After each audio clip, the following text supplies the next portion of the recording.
Thank you for joining me today. I'm Madeline Blair, and this is Unlocked, a show all about unlocking the resilient leader in you. And if you're watching on YouTube, please click the like button and subscribe. I appreciate that enormously. We keep asking what's wrong with our kids and their phones. Maybe we should be asking what's wrong with everyone. There's a word that keeps showing up in surveys, in therapy offices, in casual conversation: unease. Not a crisis exactly, not one clear cause, just a low hum of anxiety that seems to sit under daily life for a lot of people right now. And it's not confined to any one age group. Yet, look at the numbers. Nearly half of young adults across 8 countries report feeling lonely on a regular basis. Financial anxiety is now one of the strongest predictors we have of insomnia. Housing costs and job insecurity have made the basic promise of adult life, stability, a home, some sense of arriving somewhere, feel less certain than it did a generation ago. Add to that the residue of the pandemic, the way global conflict and political division show up in our feeds every day, and the quieter fact that a lot of the institutions that used to hold communities together, churches and unions and third places, extended family living nearby, have simply thinned out. People are more disconnected from each other structurally than they used to be. And then there's technology, which gets blamed for a lot of this, sometimes fairly, sometimes as an easy scapegoat. It's worth saying plainly. The research is genuinely contested. Some scientists argue smartphones and social media are driving real harm. Others say the evidence is thinner than the headlines suggest, and that rising anxiety might be pushing people toward their phones as much as the other way around. What's not contested is that something has shifted in how connected we feel to each other. And when that connection frays, anxiety tends to fill the space. So that's the backdrop, a kind of ambient unease across the whole population, adults included, with a tangle of causes: money, loneliness, politics, the pandemic's long tail, and technology woven through all of it. But if you want to see where this shows up first, and maybe most clearly, you look at children and young people. They're absorbing all of the same pressures adults are, plus a phone-based childhood, plus school systems and parents still figuring out how to respond, plus a mental health system that wasn't built for this volume of need, which is exactly where my guest comes in today. Dr. Michele Borba has spent her career looking closely at what's happening with young people, specifically, not just the headlines about phone bans and screen time, but what's actually driving the anxiety underneath it, and what real strategies look like at the school, family, and industry level. I am thrilled to have her back on Unlocked. Michele Borba, welcome back to Unlocked. Oh, Madeline, I'm so glad to be here. Thank you so much. And thank you for that intro. I think you've kind of summed up what's going on with today's kids and grown-ups as well. Well, thank you. I'm glad that worked for you as well. Yeah. Well, I have to say a little bit more. You are an educational psychologist, a parenting expert, and a former classroom teacher that has spoken to over 1 million parents and educators on 28 countries. And you just came back from the Philippines, I understand. Just back, and they're having the same crisis is starting there as well. So this is not a U.S. problem or a phenomenon. Wow. In every country I've been in, it is growing by leaps and bounds, and they're really suffering as well too with their mental health crisis with their kids. It's disturbing, but the first thing, it's real. So let's sit up and recognize there is a problem, but that's okay. It's this is man-made. We can do something about it. It's not a genetic issue. And so let's dig in and figure out, so what are we going to do next? All right. Well, what is it that you're seeing that tells you you are that we are in a mental health crisis today? And is it a difficult moment or is it a real crisis? Now, first of all, I think it's a very real crisis because it's been steadily seen and validated by the leading authorities that we have. The American Medical Association, the American Academy of Pediatrics, 77,000 of those pediatricians signed a waiver, said we're in the state of a mental health crisis. The other thing we're looking at is that it's impacting all of our kids. Madeline, the most disturbing news is that it came down that we're now looking at Generation Alpha. Our younger kids are now in an anxious generation. 1 in 10 of them are being diagnosed with some kind of a mental health disorder. Wow. Okay. There is no good news in this. No. Other than the fact that it's bigger than the US, because I sometimes think we get very narrow-minded and think that it's only the US that has the issue. So It's clearly more technologically advanced countries. We're seeing that, but that doesn't mean it's all technology as to blame, because in those technologically advanced countries, other issues have switched as well. The culture has changed. And that's what we're looking at, is a real shift in the culture of the things that raise up the well-being of us, of the big people as well as the little people. No, you're looking at, let's just think of a 5-year-old. yeah. 63% of the job market that are job availability right now will not be there by the time the child graduates from high school. That means, oh my gosh, the jobs are switching, but it also means the kid better be flexible in terms of figuring out, well, that didn't work. What am I going to do next? I think the bottom line to all of this is we're not raising kids to be resilient. And it's a brand new world that if we don't, we're not going to have a kid who has agency.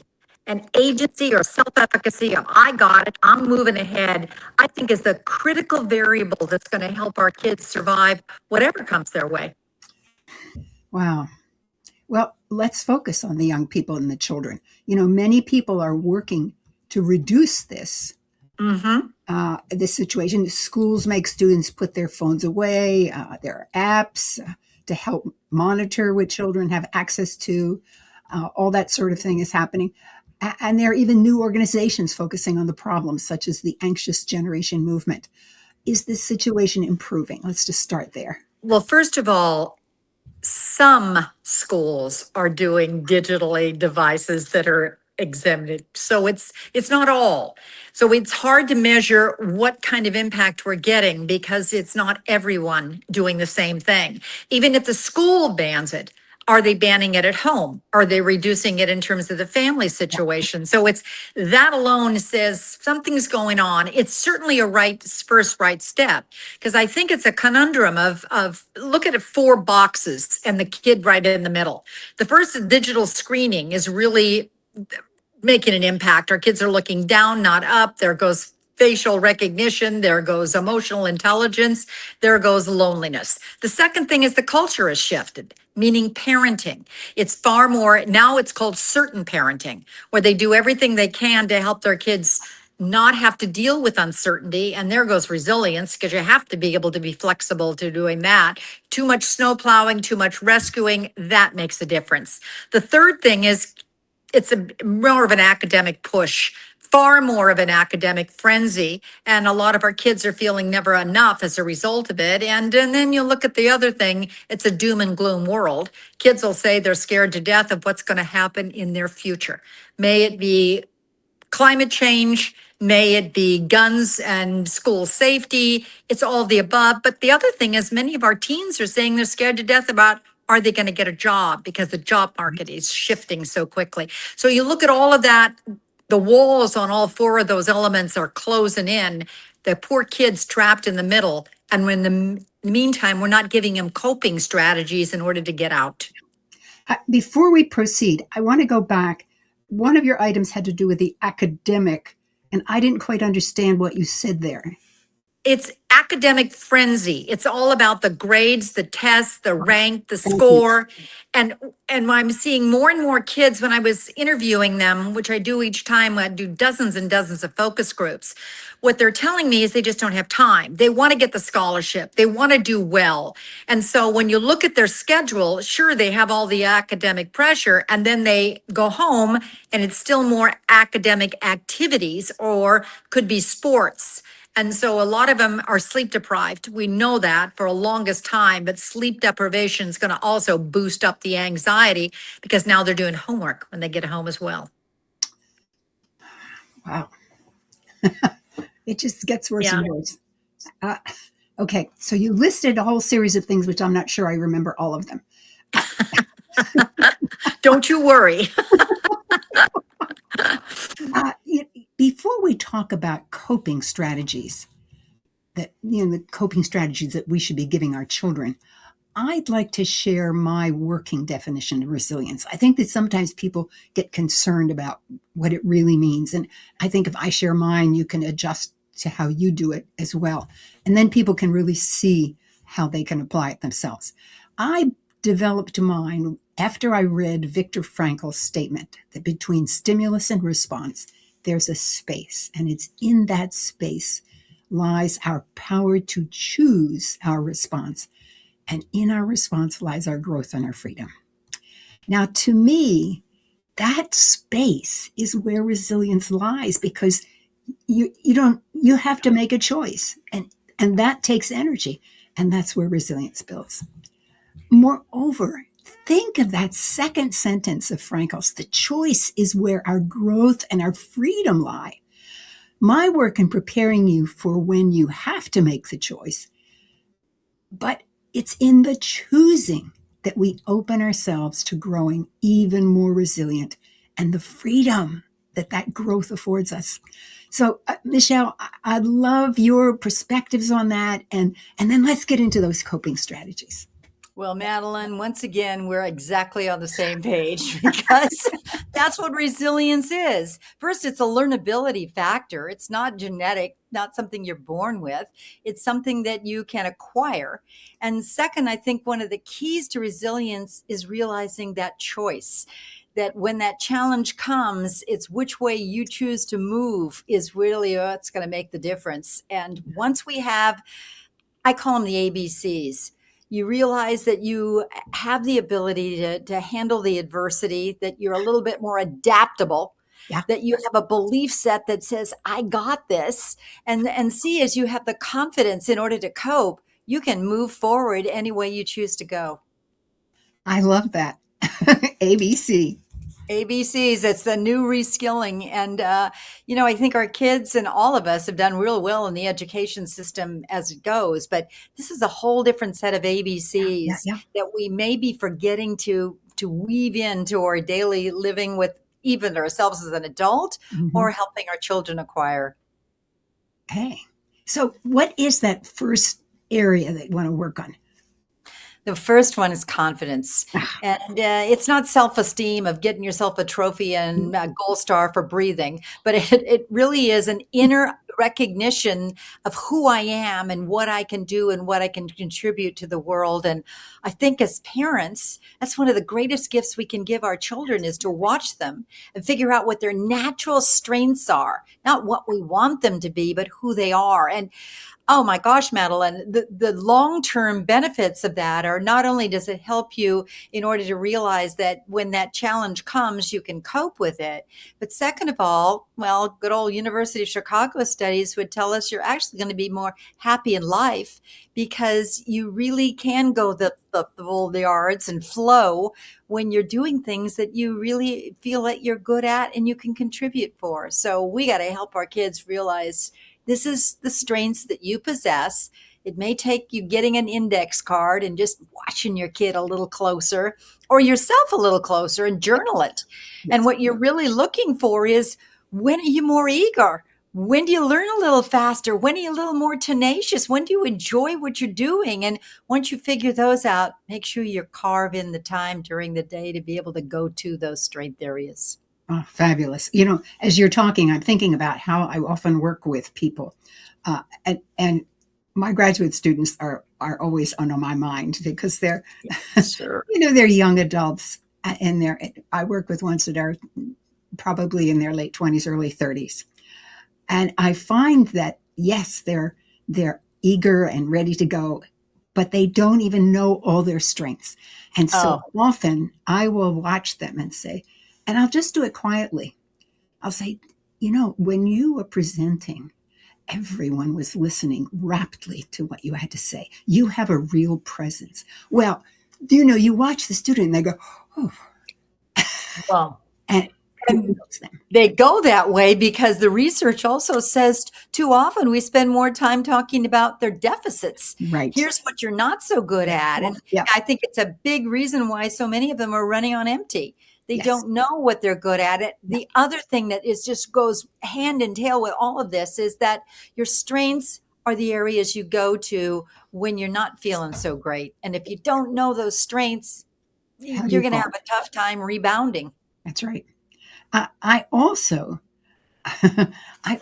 as a manager, now obviously with students you can do one thing, but Sure. as a manager, you have to be thinking about your staff and how do you build it there. And what I found was to actually take the time to be opening to hear about what their personal goals are. Mm-hmm. It doesn't mean you can help them achieve it.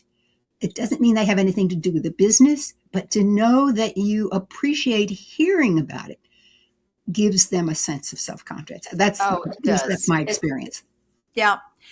And it's not a something, okay, now it's 9 o'clock. Let's talk about our strengths until 10. We Yeah, weave it into whatever we're doing on the existing day and just bring it up and acknowledge it because that's going to help your child thrive the rest of their life. yeah. Okay, so what's number 2?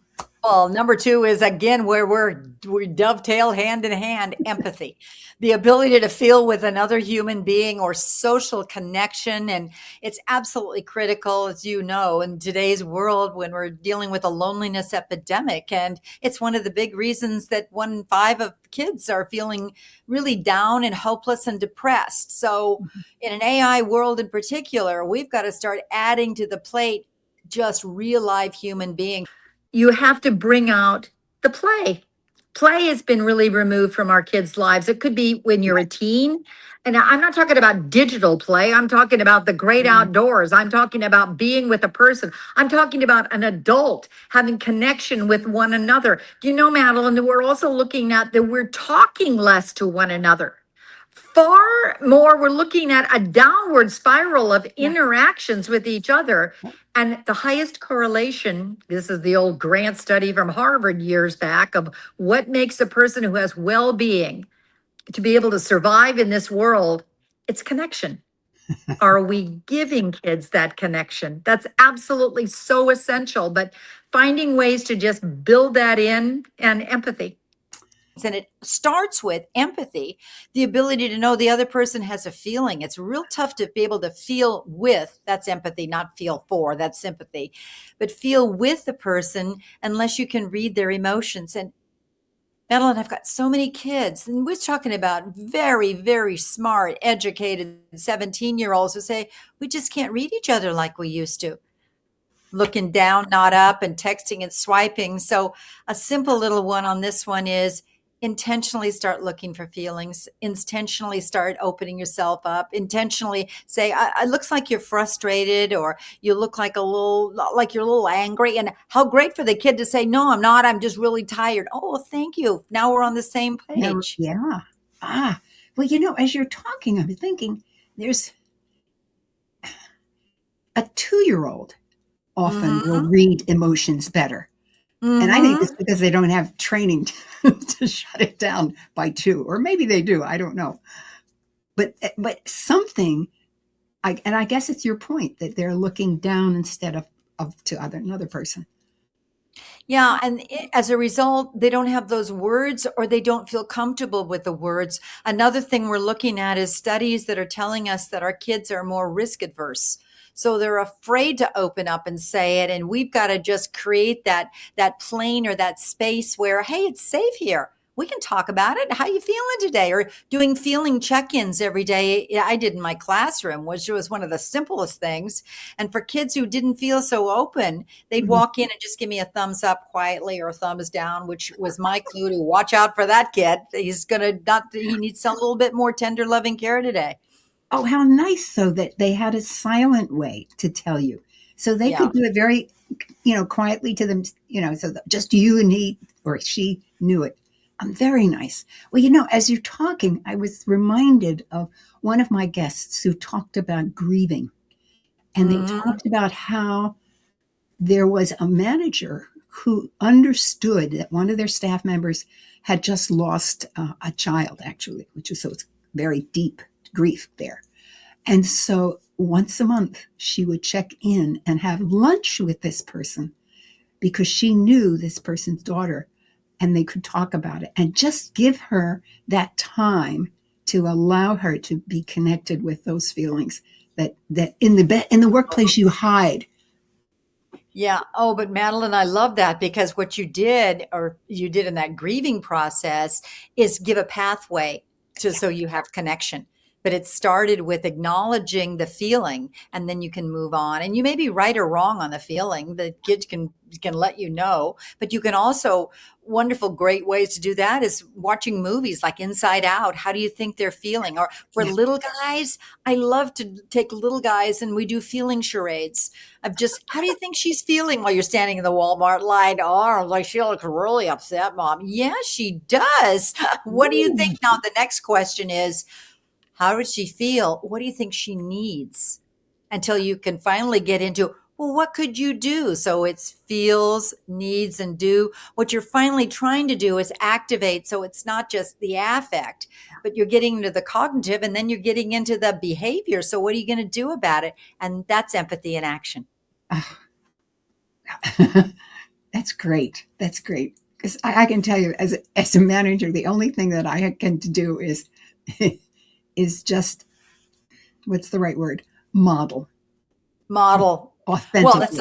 that's the best way you learn empathy Yeah. is by watching somebody else do it so you Yeah. can copy it yourself. And But probably the most important way that we do it, that we don't do it nearly enough right, is just by listening. yeah. So we listen, we mirror, we tune in, we nod, we smile, and we pause a lot more than we talk so that we can kind of figure out where they're coming from. Mm.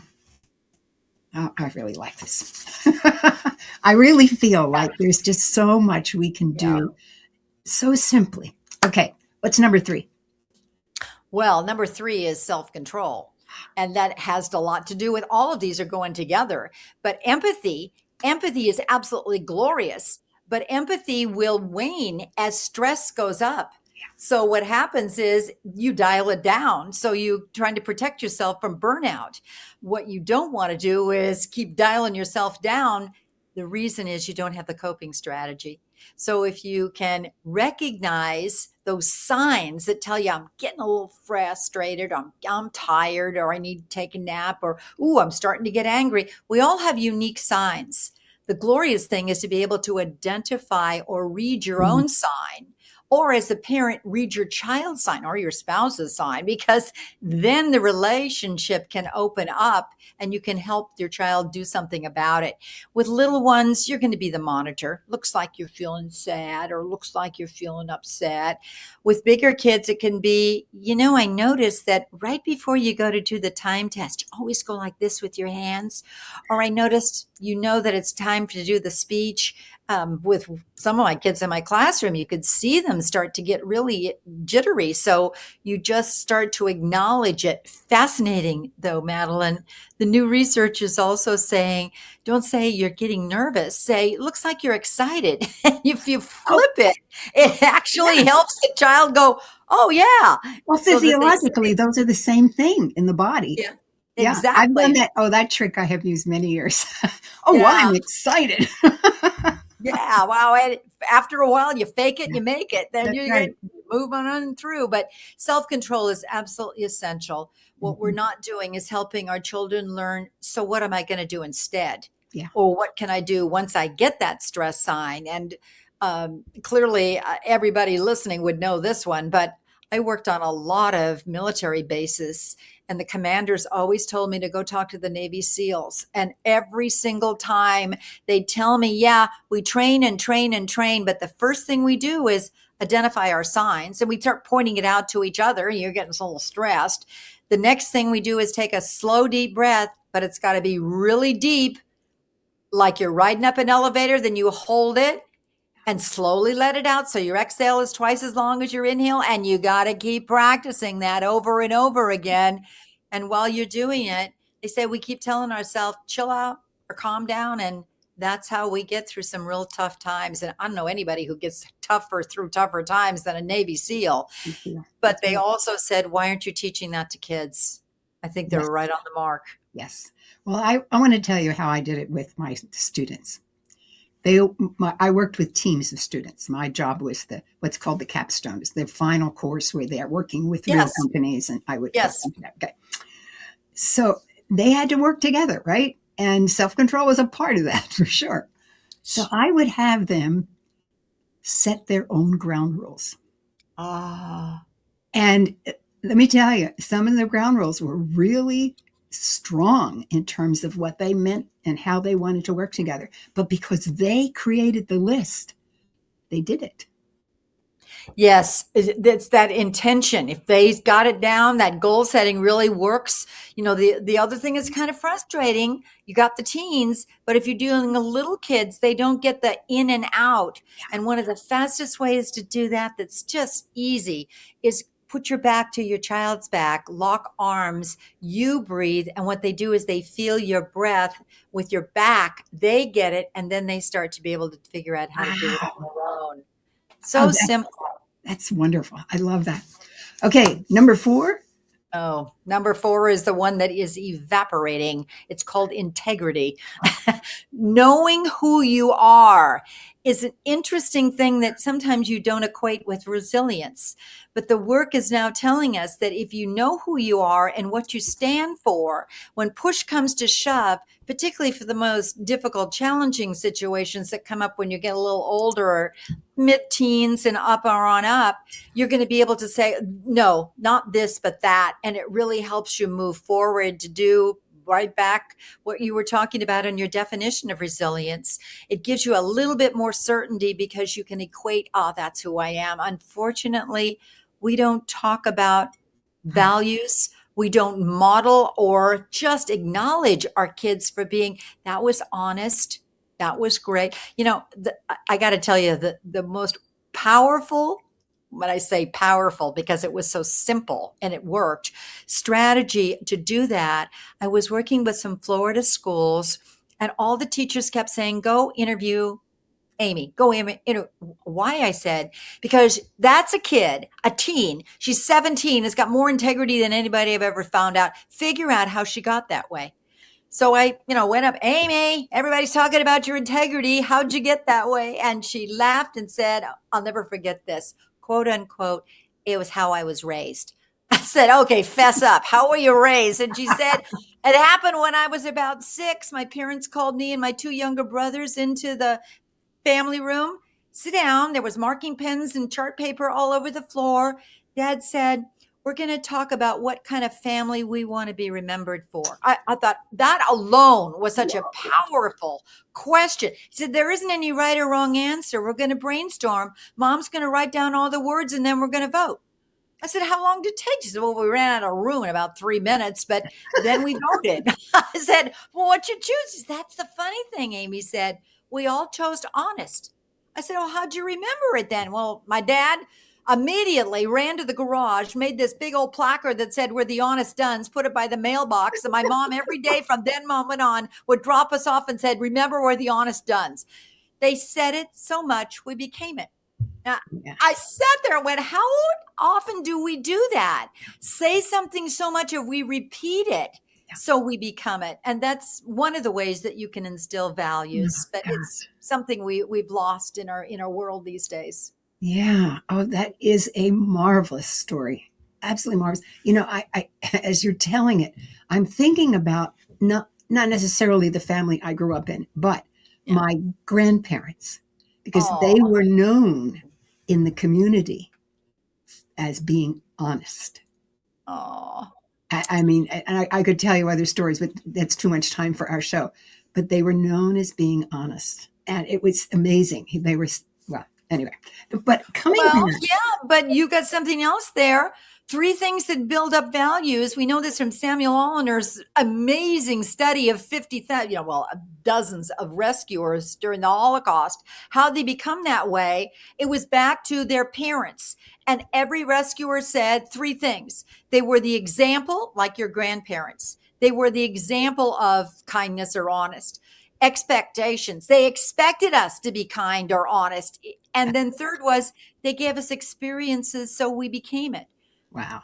Three Yeah, simple ones that we can just weave in. yeah, yeah. Well, they did it. Well, I can tell you though, in my business now where I have staff, I find that the one consistent, yeah, the one most effective strategy is for me to be consistent. Yes. Yes. If I Well, say if I say I do this, then I damn well better do that every time the you situation. do something else with that consistency, and that is we deal much better with certainty and structure. So if you create the same thing in a classroom, now we're going to do this, now we're going to do this, you'd be bored to death as a teacher, but the routine really helps reduce the anxiety so Ah, you can think straight and regulate. It's yeah. just a simple little thing, but consistency, do it. All right. Oh, I'm liking these better and better. Okay, what's number 5?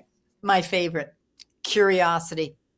And it doesn't mean you're going to be Albert Einstein, but it means you're going to be open to possibilities. And once you're open to possibilities, now comes the floodgates so that you can find a way through the problem. I think one of the biggest challenges we're up against and why so many of our kids are struggling is that we rescue them or we coddle them or we try to solve the problem for them. And each time we do that, we rob them of learning resilience. Mhm. Resilience is just, can you find another way? So when push comes to shove, you don't learn to brainstorm in the moment the push comes to shove. But if you're doing it along the way, your child comes home and the first question is, what's going on? You look a little like you're struggling. Or is there a problem? When they admit the problem, oh, that's the first step. Keep a poker face.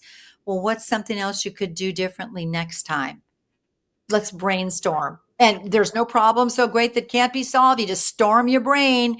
Every answer counts. Just keep on going. Now, look at all the answers and get rid of all the ones you're not comfortable with. What's the one you want to try? With little kids, you role play. What's the new thing look like? That's a good idea. And then move forward. Mm, If you keep doing that, what happens is that curiosity stays alive and it's nosediving right now. it is. Well, I'll tell you my secrets. And even now curiosity actually is one of my big things too because Yeah. I believe in lifelong learning. I mean, if you're not learning, you're not living. And Isn't that curiosity is where it begins, right? But but for me, the first time I wanted to really nurture it, and this was in myself, I said, okay, Madeline, if you're going to listen to a speech, you have to be the first person to put your hand up to ask a question. Now, number Mhm. one, you listen much more carefully to the speech. But all through that, you're thinking, oh, well, I wonder what that means. I wonder what that means. And in the end, I was always asking a question. And it really did develop in me that ability to just keep exploring, as you said earlier. So that, and I'm often, Yeah. well, I certainly do that for myself. When I'm working with teams, I always say, okay, what are the assumptions that we are playing here, we're making here? And do those assumptions imply some questions we need to ask? So it still comes back to this curiosity. Well, and back to resilience again, one of the greatest new strategies they've got going, and NYU came up with this one, is implementation intentions. Sounds big, but it's just if then. So when a child gets like they're really Yeah. concerned, is this going to happen? Well, if it happens, then what can you do?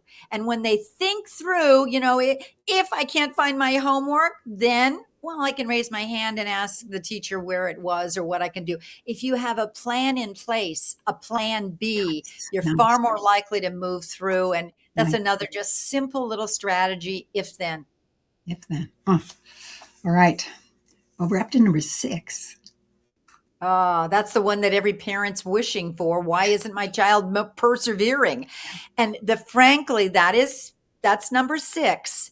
Keep on going the whole lot in 9 yards without the gold stars and the stickers. Yeah. But the thing about perseverance is that it's really contingent on some of those other strategies we've been talking about, those other strengths. Like it's real tough to persevere without the confidence, or it's very tough to persevere if your self-control isn't lying straight so you can think straight and regulate.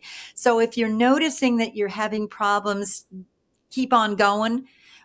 First step is take a moment and say, am I missing some of those other strengths?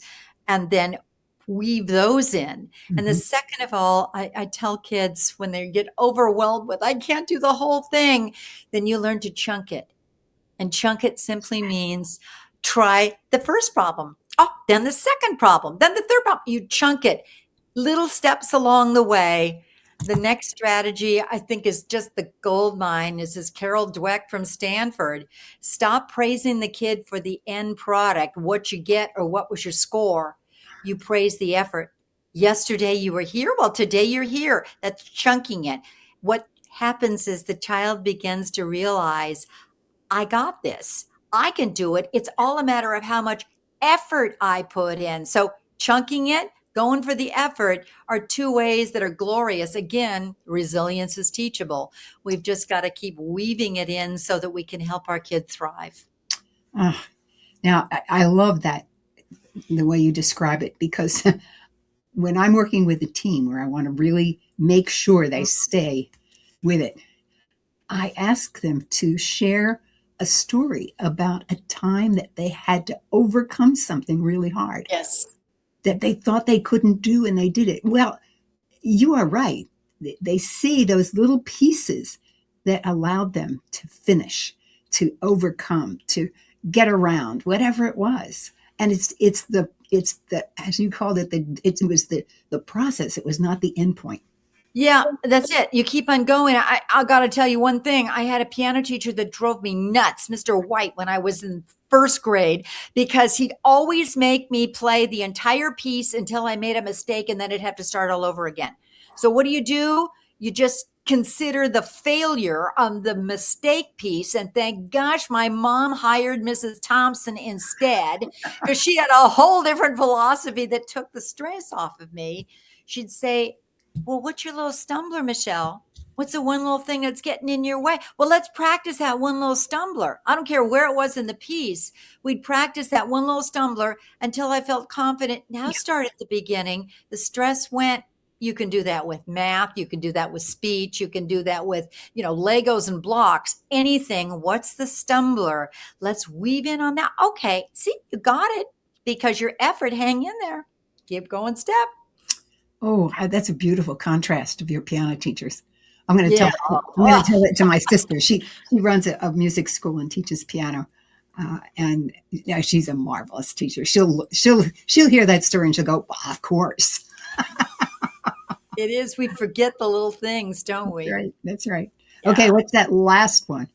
The last one is the one we all need: optimism. Kind of like the hope in life. It's not raising a Pollyanna, because it is a tough world and we got to have a reality base. But we also have to realize it's going to be okay if we just keep on going. It may not be okay the way we thought it was going to be, but the end, if we keep moving ahead, will work. And there's so many ways we now know, first, to boost optimism, and so many ways of why it's going down. It's kind of a gloom and doom world. I think the first step on that one is what many teachers are doing, and parents, is going to the newspaper every day and finding the good news. It's always on the back page. It's about this big.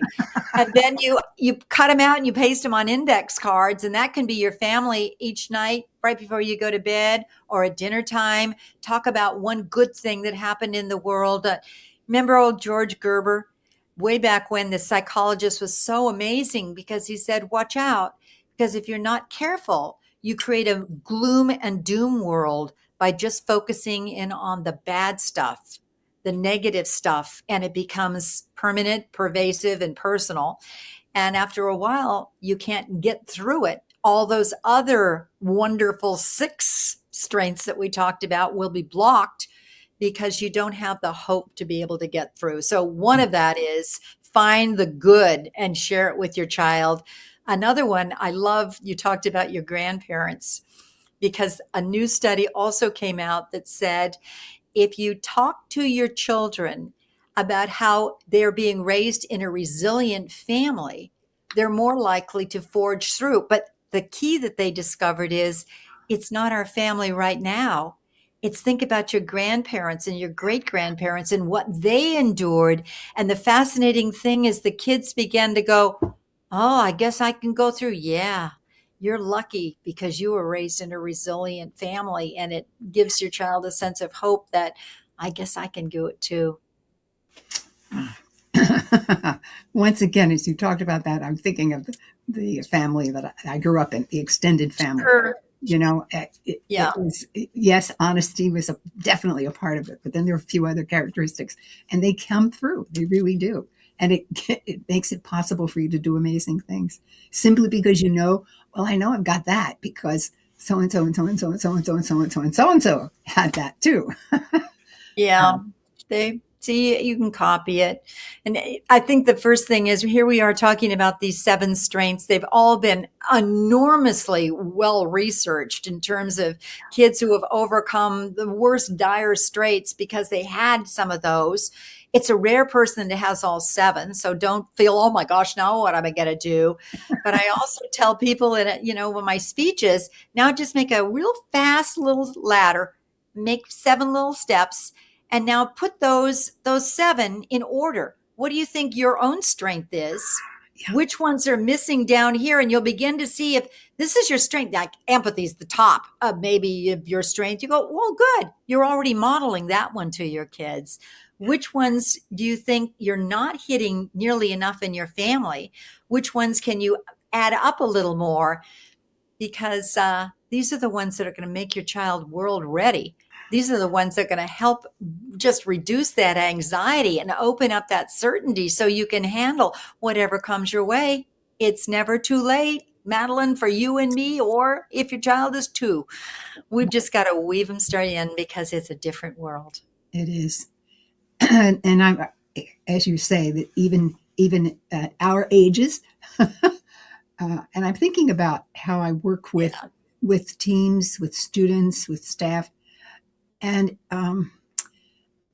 to get them to that optimism. I think the main thing that I try to do, and I think you'll understand what I'm saying, that I try to express a gratitude every time they make a contribution. Mm-hmm. And that's the only thing I can think of to do. That gratitude really does pay off. I think some of the things we overlook are the easy little things that we were weaving in are so scientific, evidence-based. And I think that's the other thing is let's start looking at what the science is telling us does make a difference. And we get ourselves into what you just said. I keep doing the gratitude. That becomes a habit. Once it becomes a habit, you start using that gratitude when the doom comes. You can find, okay, but here's something good that happened. If you don't practice that, it won't come in that moment for you. Well, even though we're out of time, I am going to ask you one more question because and it's an unfair question because it's a huge question. But I know you. No, I know you. You're going to connect it immediately. What happens when we put AI into the mix of what we've been talking about? I worry. I worry that what we've done is put an experiment too fast without putting the evidence of how that's going to impact our humanness. I am, the psychologist who works most of the time with kids, and I am extraordinarily concerned in the loneliness epidemic. Then 1 in 3 American kids is using an AI companion as their buddy system. Yeah. We're looking at a lot of the most tragic thing in life is that AI companions are now helping our depressed children be able to write suicide notes. So we got to be very, very careful what we're doing. Another point in life is that I've had a lot of teens say it's not helping us at all. Because how are we going to be critical thinkers if we can use Chat GPT to write all of our papers for us?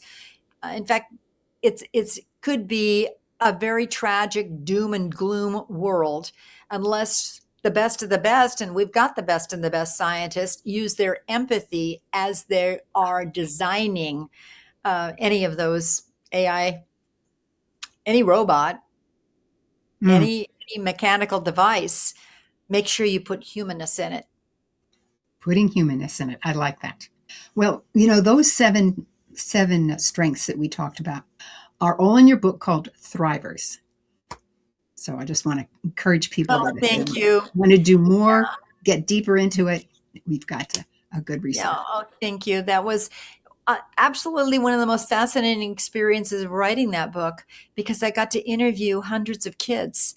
And they're the ones who confirmed the research. They didn't know the research, but they confirmed every one of those seven strengths going, those are the ones we're missing. And that's why we feel empty. The best thing, Madeline, is I was dealing with some kids in a middle school, asking them why they were so empty. And there was a puzzle on the other table. And it was all the pieces were all over. And one of the little boys kept pointing to it. I said, the puzzle? What does the puzzle have to do with it? He said, well, look at it. I said, I am. What's got the puzzle doing with you? He said, you see how that puzzle has pieces that are missing? I said, yeah, well, that's the same with us. We're missing some pieces, like how to be good people. I went, Wow. oh my gosh, there we are. All you have to do is ask a kid and they will tell. And they will tell. Dr. Michele Borba, thank you so much. Welcome.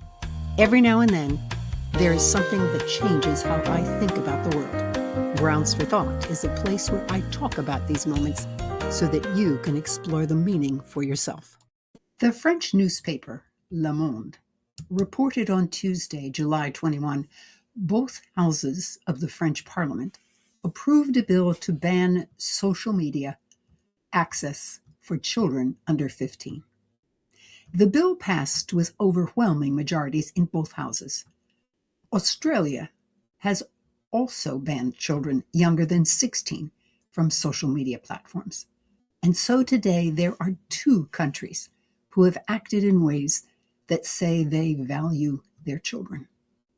The French President Emmanuel Macron said in January of this year, the brains of our children and adolescents are not for sale. Their emotions are not for sale to be manipulated, whether by American platforms or Chinese algorithms. In April, he said, we need to slow down and help you, the children, become adults and, above all, citizens. There were other forces for this change. Gaëlle Berbond from Paris said she started campaigning against social media use among minors as she watched its effect on her daughter. Her daughter got her own phone in 7th grade, around 12 or 13. That's when anorexia and depression developed, resulting in a 1.5-year hospitalization. Now at 16, she has recovered. Berbon said, the only thing we can do is protect our children, just as we protect our children from drinking alcohol. It's a compelling point. That story prompted real issues for me. Why do we think that a 15-year-old should be able to handle TikTok or Instagram or whatever else, and we don't allow them to even purchase or smoke cigarettes or cannabis or drink liquor at that age? I became curious about why a young man 6 feet tall, 180 pounds, or why a young woman 5'6" at 125 pounds, both of them fully developed physically, are not yet finished. Was there a physiological reason why they really can't be expected to be so? The National Institute of Mental Health says, although the brain stops growing in size by early adolescence, the teen years are all about fine-tuning how the brain works. The brain finishes developing and maturing in the mid to late 20s. From other researchers, They say development begins from the back of the brain to the front of the brain. And in the back is the emotional and reward regions of the brain, sometimes called the gas. Its development precedes the part of the brain in the front, behind the forehead, called the prefrontal cortex. This is one of the last parts to mature. This area is responsible for skills like planning, prioritizing, and making good decisions, sometimes called the brakes. France's new law concerning social media for young people is not the full strategy for developing strong, resilient children, but it acknowledges that development continues even after the child is fully grown physically, and that our care has to continue. Moreover, it speaks of why we are concerned that our children become full, functioning adults. Yes, they need to be happy and successful, however you define that. And they need to become citizens of the world as well. I have to tell you, I made some colossal mistakes in my early 20s and took some risks I wish I hadn't. But no wonder. If good decision making was not quite ready, what else was likely to happen? Then I read in The Conversation that some brain networks keep reorganizing into the early 30s. Looking back, I made some really major decisions in my late 20s, early 30s, which turned out to be great. Maybe I was lucky and finished my brain rehab early. As I think about raising kids that are resilient, confident, strong, and have good judgment, we have a real responsibility. What that means to me now is that when I bring in a new intern into my office, I need to assign tasks that are appropriate. And when the task involves judgment, I need to be sure a poor judgment won't bring the house down. In this way, when you give feedback to help them learn, you're not panicked at the same time. Because remember, they have the more fully developed emotional sensitivity. Panic or anger just won't help them learn. Instead, you need to lay out the reasoning why their selection or decision was wrong for the business. Lay out the factors, but always without the emotion. It does take time to find the right tasks, and the results of using them to teach better judgment pays off quickly because the intern remains open to learning throughout. Now, what I have seen is that young interns, late teens, early 20s, learn fast if emotion doesn't get in the way of feedback. I have found that I can give straightforward feedback on the work they have done, and they have responded with eagerness to do better. Moreover, most of them have learned so well, they begin teaching me. And if the conversation is right, and development may stretch into the early 30s, not just interns, but also young people entering the workforce for the first time need the same attention. Our goal should be to develop full functioning workers. Macron, speaking to young people, said, "We need to slow down and help you become adults, and above all, citizens. Young hires are adults, and we need to slow down and help them become functioning staff members and workers, citizens of your business." I want to thank you for joining me today. I hope this conversation has offered not just new understanding, but a new way of thinking about how we think about social media and about how we will manage that new recruit who is fresh from school, ready to show you what they can do. You know, I never get a chance to see your faces each week. But I don't have to see you to know that you are a remarkable audience. You are loyal, and the vast majority of you listen to the entire show. And you do this week after week after week. I am so grateful for each one of you. I'm Madeline Blair. wishing you infinite possibilities as you unlock your resilient leader.